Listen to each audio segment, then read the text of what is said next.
ছাত্রদলের গণেশ সহ যেই সকল ছাত্রছাত্রীরা শিক্ষকদের সাথে প্রশাসনের সাথে বেয়াদবিমূলক আচরণ করেছে তাদেরকে আমি আহ্বান করব বিএনপিকে দলীয়ভাবে কঠোর শৃঙ্খলার মধ্যে আনতে হবে।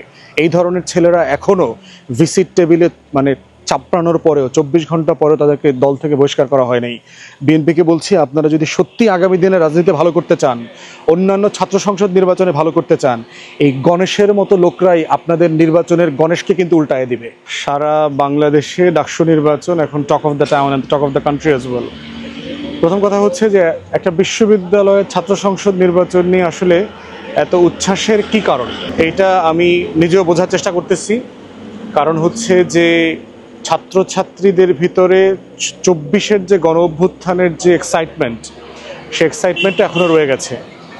এখন সেই 24-এর এক্সাইটমেন্টের সাথে অনেকগুলো কারণ যোগ হয়েছে। বাংলাদেশে কোনো নির্বাচন নাই, দেশের ভিতরে কোনো নির্বাচন নাই, কোনো কলেজ, বিশ্ববিদ্যালয় অথবা স্থানীয় প্রশাসনে, ইউনিয়ন পরিষদ থেকে শুরু করে উপজেলা, পৌরসভা, জাতীয় সংসদ, আওয়ামী লীগ সরকার নির্বাচন কাঠামোটাকে, নির্বাচন নামক যে একটা উপকরণ আছে যে কোনো ব্যাপারে, যে কোনো প্রতিষ্ঠানে, সেটা ট্রেড ইউনিয়ন হোক, কর্মচারী সংসদ হোক, অফিসারদের অ্যাসোসিয়েশন হোক, সব জায়গা থেকে নির্বাচন জিনিসটাকে উধাও করে দিয়েছে আওয়ামী লীগ গত 16 বছরে। অতএব সেই জায়গাতে বুঝতে হবে যে এই ন্যাশনাল যে ইউফোরিয়াটা আমরা দেখলাম যে ডাকসুতে কি হচ্ছে, ডাকসুতে কি হচ্ছে, তো তরুণদের নেতৃত্বে যেহেতু গণ অভ্যুত্থান হয়েছে গত বছর, আর তরুণদের প্রাণের বিশ্ববিদ্যালয়ে যেখান থেকে গত বছরের বৈষম্য বিরোধী আন্দোলন দানা বেঁধেছে, এর প্রত্যেকটা জিনিসের সাথে এটা কানেকশন, এটা কানেক্টেড ছিল। এই ইউফোরিয়াটার একটা বড় জায়গা হচ্ছে 24 তরুণ তারুণ্য এবং আওয়ামী লীগের নির্বাচনী কাঠামো ধ্বংস করে দেওয়ার যে রাজনীতি, এটার ব্যাপারে একটা প্রতিবাদ। দ্বিতীয়ত হচ্ছে ইউফোরিয়ার একটা ব্যাপার হচ্ছে আমরা 2001 সালের পরে আসলে কোনো নির্বাচন পাই নাই। অতএব আমরা সিম্পলি জানি না যে একটা ভালো নির্বাচনের পক্ষে কারা, বিপক্ষে কারা, কোন প্রার্থীকে কে কত ভোট দেবে না দেবে, এইটার যে ডেমোগ্রাফি, এই যে ইলেকশন ডেমোগ্রাফি সম্পর্কে আমাদের সিম্পলি কোনো আইডিয়া নাই। অতএব ঢাকা বিশ্ববিদ্যালয় এবং জাহাঙ্গীরনগর বিশ্ববিদ্যালয়, রাকসু, চাকসু সব জায়গায় যে নির্বাচনগুলো হচ্ছে, এটা একটা বিশাল ফেনোমেনা আকারে আমাদের পড়বার সুযোগ আছে। বিশেষ করে 5 থেকে 6 কোটি তরুণ তরুণী যারা কখনো কোনোদিন ভোট দেয় নাই জাতীয় নির্বাচনে, তারা একটা বড় ডিসাইডিং ফ্যাক্টর আকারে আসবে। এবং এই প্রত্যেকটা ফ্যামিলি, এটা কিন্তু শুধু হাজার হাজার তরুণ তরুণীর বিষয় না, তার প্রত্যেকটা ফ্যামিলিকে কিন্তু তারা ড্রাইভ করবে, তারা ইনফ্লুয়েন্স করবে যে আসলে কাকে ভোট দেওয়া উচিত বা উচিত না। তো সেই জায়গাতে জাতীয় নির্বাচনে একটা প্রভাবক হিসাবে এই ইলেকশন ডেমোগ্রাফির যে রাজনীতি, এইটা বোঝার জন্য ডাকসু একটা বড় নিয়ামক আকারে কাজ করবে। থার্ড হচ্ছে ডাকসু নিয়ে ইউফোরিয়ার একটা বড় কারণ হচ্ছে আগামী দিনে জোটের রাজনীতি, যে বড় দল আকারে বিএনপির রাজনীতিটা কোথায়। বিএনপি যেভাবে সারা বাংলাদেশে ধারণা করছে যে তারা আওয়ামী লীগের অবর্তমানে 250+ সিট পাবে, আসল রিয়েলিটি কি তাই? যদি ভালো শক্ত ক্রেডিবল প্রতিদ্বন্দ্বী থাকে বিএনপির বিরুদ্ধে, তাহলে সেই বাস্তবতাটা কিভাবে ইলেকশনের রেজাল্ট ঘুরিয়ে দিতে পারে, ডাকসু কিন্তু সেরকম একটা ফেনোমেনা। এত বড় শক্তিশালী প্রতিষ্ঠানের যেখানে ছাত্রদল সবচেয়ে পাওয়ারফুল সংগঠন, তাদেরকে এই ভোটের ব্যবধানে হারিয়ে দেওয়ার যে রাজনীতিটা, এই রাজনীতিটা কিন্তু আমাদেরকে নতুন করে স্টাডি করবার একটা বিষয় আসছে, যেখানে অনেকগুলো ফেনোমেনা একসাথে জড়িত। ফোর্থ হচ্ছে যে এই ডাকসুকে ঘিরে ইউফোরিয়ার একটা বড় কারণ হচ্ছে জোটে বিপক্ষ বিএনপির বাইরের শক্তিগুলো যে ডিসাইডিং ফ্যাক্টর হইতে পারে, সেটা আমাদেরকে জানান দিয়েছে। অতএব জাতীয় নির্বাচনে ক্ষমতার যে লড়াই, দ্বন্দ্ব এবং আওয়ামী লীগের পতন এবং পতন পরবর্তী যে আরও গত 1 বছর ধরে আওয়ামী লীগ ছাড়া অন্যান্য রাজনৈতিক দলকে খুব কাছ থেকে দেখবার ব্যাপারে কিন্তু মানুষ অনেক হতাশ হয়েছে। সাধারণ জনগণ, শিক্ষিত তরুণ সমাজ, শিক্ষার্থী এবং পেশাজীবীদের মধ্যে এই ধারণাটা ছিল যে গণ অভ্যুত্থান পরবর্তী পতিত আওয়ামী সরকারের ব্যাপারের যে রাজনৈতিক খাইসলত, সেটা হয়তো নতুন রাজনৈতিক দলগুলোর ভিতরে কিছু পরিবর্তন এনে। তো সেই জায়গায় জোটের রাজনীতি এবং জোটের রাজনৈতিক দলগুলোর চরিত্র, এর প্রত্যেকটা কিন্তু ফেনোমেনা আকারে, ক্যারেক্টার আকারে ডাকসুর নির্বাচনে গুরুত্বপূর্ণ রোল প্লে করেছে। এখন আসি, শিবির কি আসলে এতগুলো আসনে সম্পাদকীয় পদে জেতার মতো সাংগঠনিক ক্যাপাসিটি আছে? শিবিরের নেতৃবৃন্দ সে তেমনটা কিন্তু কখনো মনে করেন নাই। অথবা শিবিরের 1-2 জন ক্যান্ডিডেট যত ভালো করবার কথা, পুরো প্যানেল কি এত ভালো করার কথা? অথবা 3টা সম্পাদকীয় পদে আপনার শিবির প্যানেল নির্বাচিত হয় নাই, কিন্তু এটার বদলে কি অন্যান্য প্যানেলের কেউ নির্বাচিত হয়েছে? তাও কিন্তু হয়নি, স্বতন্ত্র হয়েছে। অর্থাৎ ফেনোমেনাগুলো দেখেন, ইলেকশনে হলগুলোতে কি হয়েছে। সবচেয়ে বড় রাজনৈতিক দল আকারে ছাত্রদল কিন্তু শুধু ক্যাম্পাসের ফ্যাকাল্টিতে অথবা ডাকসুতে খারাপ করে নাই, তারা প্রত্যেকটা হলের সংসদেও কিন্তু ব্যাপকভাবে খারাপ রেজাল্ট করেছে। গুরুত্বপূর্ণ পদগুলোতে কিন্তু তারা জেতেন নাই। আবার জগন্নাথ হলের যে ফেনোমেনা, যে এর ভিতরে একটা ভেরি রেসিস্ট এবং একটা ধর্মবিদ্বেষী একটা ফোবিয়া টাইপের ভোটিং প্যাটার্ন আমরা দেখলাম, যেখানে বাম প্রার্থীরা ভালো করেছেন, যারা মানে কন্টিনিউয়াসলি শিবিরকে অথবা টু সাম এক্সটেন্ট যারা মাদ্রাসায় পড়েছে, যারা এনসিপির বাক্সাসের সমর্থিত প্যানেল, তাদেরকে যে ট্যাগিং করেছেন পাকিস্তানি বানানো, রাজাকার, মুক্তিযুদ্ধ, আওয়ামী লীগের সেই বয়ানকে ফিরিয়ে নিয়ে আসছেন, তারা আবার ওখানে ভালো করেছেন। তো সব মিলিয়ে শিবির জেতার অনেকগুলো কারণ এখানে ফ্যাক্টর, এবং আমি মনে করছি যে অনেকগুলো প্রোটেস্টের যোগফল হয়েছে এখানে।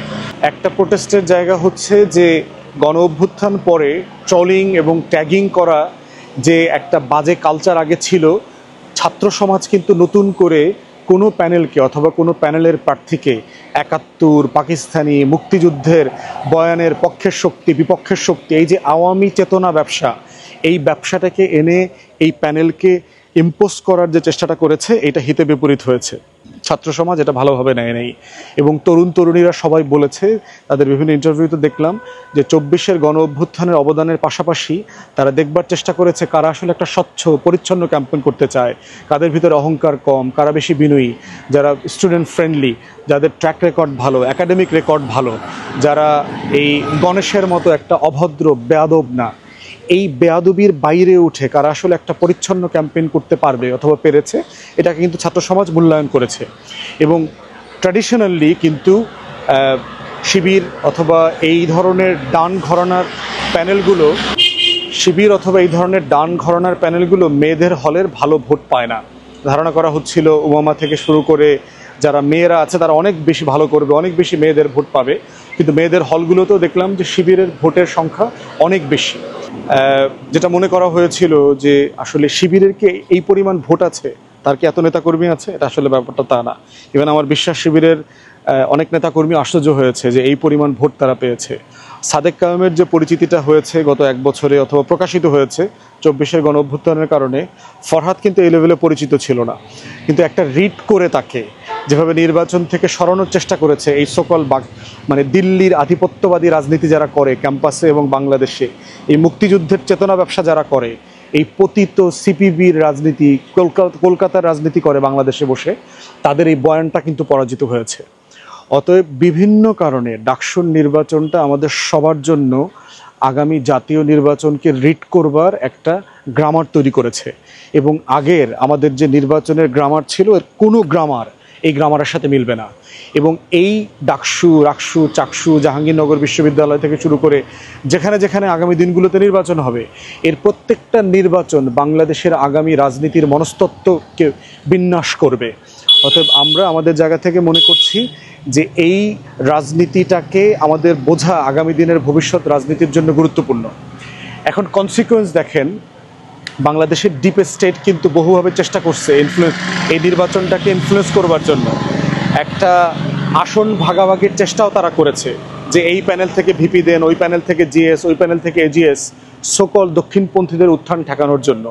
এবং আমরা দেখতে পাচ্ছি যে বাংলাদেশের সকল যে 111-এর কুশীলব, এই বাম, কলকাতা দিল্লির বুদ্ধিজীবী, গণমাধ্যম, পত্রিকা এবং এই বাম ঘরানার যে সুশীল সমাজ আছে, তারা প্রচণ্ড নার্ভাস হয়ে গেছে। তারা বোধ করছে তাদের যে মুক্তিযুদ্ধ ব্যবসা, তাদের যে দিল্লির আধিপত্যবাদ কায়েমের যে ব্যবসা, এই ব্যবসাটার পতন হয়েছে, এই ব্যবসাটার বয়ানটা পরাজিত হয়েছে। এর মানে কি এই তরুণ সমাজ বাংলাদেশের অস্তিত্ব, স্বাধীনতা, মুক্তিযুদ্ধ, ৭১-কে ছোট করে দেখছে? মোটেই না। তারা কি ২৪-কে ছোট করে দেখছে? তাও না। কিন্তু এটাই হচ্ছে একটা গ্রামার, এবং এই গ্রামারটাকে আমরা বলছি বাংলাদেশপন্থী রাজনীতি, এবং এই বাংলাদেশপন্থী রাজনীতিটাই হচ্ছে আগামী দিনের বক্তব্যের বড় জায়গা। শিবিরের কি আসলে খুব উল্লসিত হওয়ার ব্যাপার আছে, অথবা ইসলামপন্থীদের? আমি মনে করি না। যে এইখানে আসলে জামাত শিবির তার ডক্ট্রিনের রাজনীতির কোনো সফলতা দেখাতে পেরেছে, ব্যাপারটা এরকম না। এখানে অনেকগুলো না, আমি তাকে চাই না এই কারণে, আমি তাকে চাই না এই কারণে, আমি তাকে অপছন্দ করি এই কারণে, আমি তাকে ঘৃণা করি এই কারণে, আমি তার দ্বারা নিরাপত্তাহীন হতে পারি, আমি তার এই সন্ত্রাস পছন্দ করি না। এই যে অনেকগুলো নেগেট করা, এই নেগেট করবার পরে এর থেকে ভালো অপশন শিক্ষার্থীদের কাছে আসলে আর ছিল না। তো এই অপশনটা জাতীয় নির্বাচনেও আসবে। যারা বড় দলের বিপক্ষে ভালো, সৎ, সজ্জন, দায়িত্ব অনুভূতি আছে এমন মানুষদেরকে আপনার কন্টেস্টে দিতে পারবেন, তাদের জিতে আসার একটা সম্ভাবনা আছে। অতএব এই রাজনীতিটা কোনো মতাদর্শিক বিজয়ের রাজনীতি না।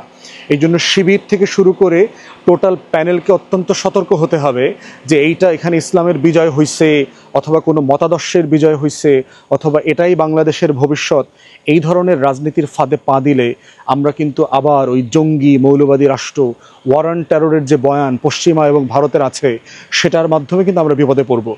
এবং 1 থেকে 6কে মনে করিয়ে দিচ্ছি, বিএনপি জামাত ক্ষমতায় আসার পরে, জামাতের 2 জন মন্ত্রী হওয়ার পরে এই যে ওয়ার অন টেররের ডিসকোর্স, বাংলাদেশের জঙ্গি নাটক, মৌলবাদের নাটক যেটা দিল্লি অর্কেস্ট্রেট করেছে, ঢাকা বিশ্ববিদ্যালয়ে শিবিরের এই বিজয়, যেটা আসলে ইসলামের বিজয় আকারে ব্যাপার দেখার সুযোগ নাই, যেটা ইসলামপন্থীদের বিজয় আকারে দেখার সুযোগ নাই, কিন্তু যদি সেটাকে সেভাবে দেখবার চেষ্টা করে জামাত শিবিরের এই বৃহৎ বলয়, তাহলে বাংলাদেশ এবং এই দলগুলোর কিন্তু বিপদ আছে।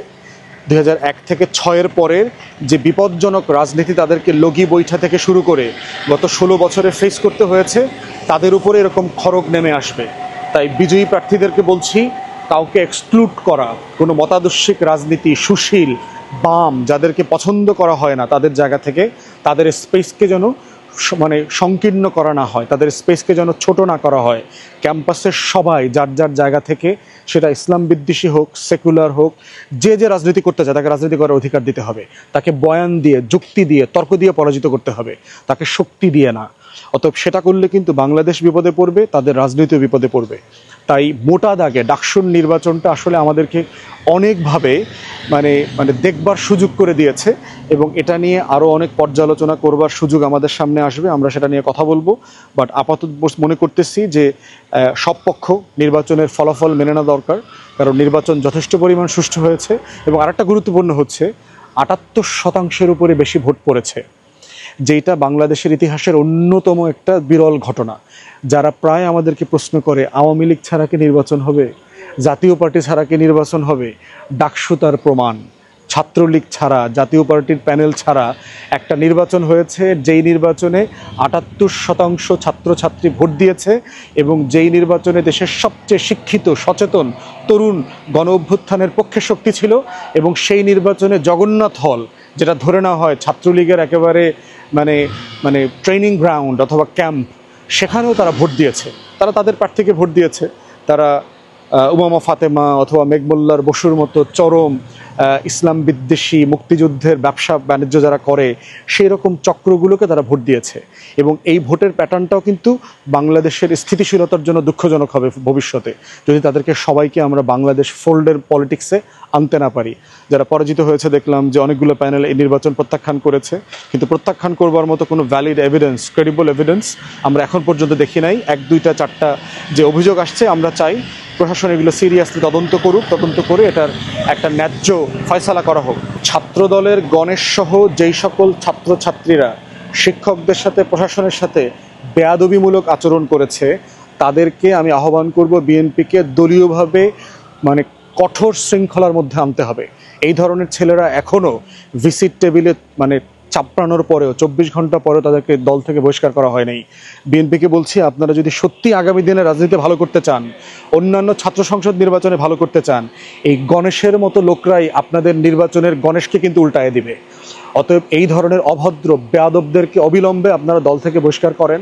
আপনারা তাদের ব্যবহারকে ওন করবেন না, কারণ এগুলো গণ অভ্যুত্থানের পরের যে জেনারেশন, তারা এগুলো মেনে নেবে না। মনে রাখবেন, শ্রীলঙ্কাতে কি হয়েছে, বাংলাদেশে গত বছর কি হয়েছে, জর্জিয়াতে কি হচ্ছে, ইন্দোনেশিয়াতে কি হচ্ছে, নেপালে কি হচ্ছে। এই তরুণরা কিন্তু এখনো জেগে আছে। যারা সুশাসন দেবেন না, তাদের বিরুদ্ধে এই জেনজি আবার বাংলাদেশে মাঠে নামবে। অতএব তাদেরকে বোঝা, তাদের ভাষাটা বোঝাটা হচ্ছে ডাকসুর সবচেয়ে বড় লেসন। এটাই আগামী দিনের রাজনীতি, এটাই নাম হচ্ছে বাংলাদেশপন্থী রাজনীতি, এবং আমরা সবাই মিলে যেন এটা করতে পারি। ধন্যবাদ।